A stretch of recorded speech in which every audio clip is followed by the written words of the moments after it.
আসলে আজকে আমাদের মনোনয়ন বাছাইয়ের দিন ছিল টাঙ্গাইল ৪ কালিহাতীর। সেই মনোনয়ন বাছাইয়ের শেষ পর্যায়ে ইনশাল্লাহ আমার মনোনয়নপত্র বৈধ হিসাবে ঘোষণা হয়েছে।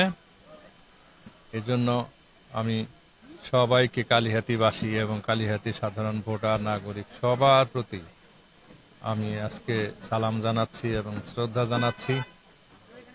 আমার বিশ্বাস এই কালিহাতীর মানুষের, সাধারণ মানুষের ভালোবাসার কারণেই আমি আমাদের শ্রদ্ধেয় নেত্রী ম্যাডাম খালেদা জিয়ার সরাসরি তদারকিতে আমি এর আগেও নমিনেশন পেয়েছিলাম।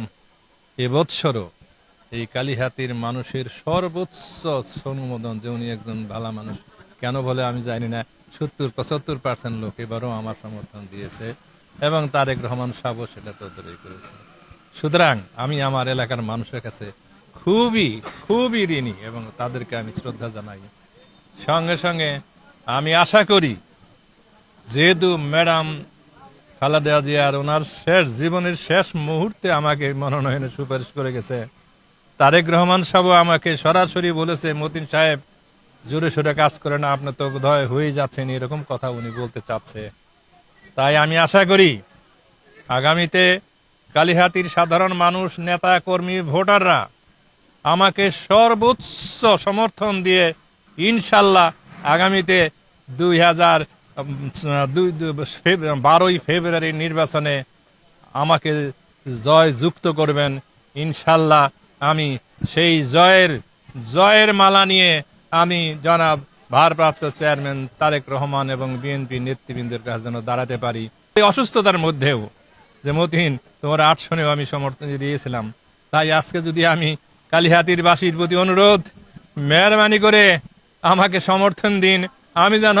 আমি যেন ম্যাডাম খালেদা জিয়ার আত্মাকে খুশি করতে পারি যে শেষ পর্যন্ত আমি মতিন কালিহাতীর থেকে এমপি প্রার্থী মনোনীত হয়েছে। এটা ওনার আশা ছিল, অনেক আকাঙ্ক্ষা ছিল মাননীয় আমাদের ম্যাডাম খালেদা জিয়ার।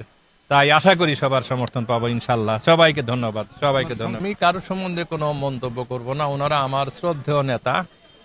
শাহজাহান সিরাজ সাহেব ছিল আমার শ্রদ্ধেয় নেতা।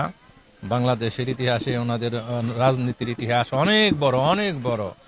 লতিফ সিদ্দিকী ভাইও সে রাজনীতিতে অনেক পুরানো শ্রদ্ধেয় মুরব্বী লিডার। উনি মন্ত্রী ছিলেন, অনেকবার এমপি ছিলেন। ওনাদের সঙ্গে আমাদের বলার কিছু নাই। তবে যেহেতু আমাকে দল মনোনয়ন দিয়েছে, দলের স্বার্থে যদি ম্যাডাম খালেদা জিয়া, তারেক রহমান, বিএনপির দিকে তাকিয়ে, সাধারণ মানুষের, অনেকেই বলে মতিন সাহেব নাকি এটা ভালো মানুষ, আসলে আমি ভালো কি মন্দ এটা আমি বলতে পারবো না। সাধারণ মানুষের ইমপ্রেশন, আমি যখন এলাকায় ঘোরাঘুরি করি, একটু আবেগ আছে মানুষের মধ্যে। সবাই বলতেছে এবার মতিন ভাই বোধহয় জিতে যাবে। যদি মানুষের এই আবেগ সত্যি হয়, যদি পরম করুণাময় আল্লাহ তাআলা যদি আমার প্রতি দোয়া করেন, এই মানুষের স্বপ্ন সত্যি যদি বাস্তবায়ন করতে পারি, সঙ্গে সঙ্গে ম্যাডামের স্বপ্নটা যদি বাস্তবায়িত করি, তারেক রহমানের স্বপ্ন যদি বাস্তবায়ন করি, আমি অবশ্যই সার্থক হব ইনশাল্লাহ, সবার দোয়ায়।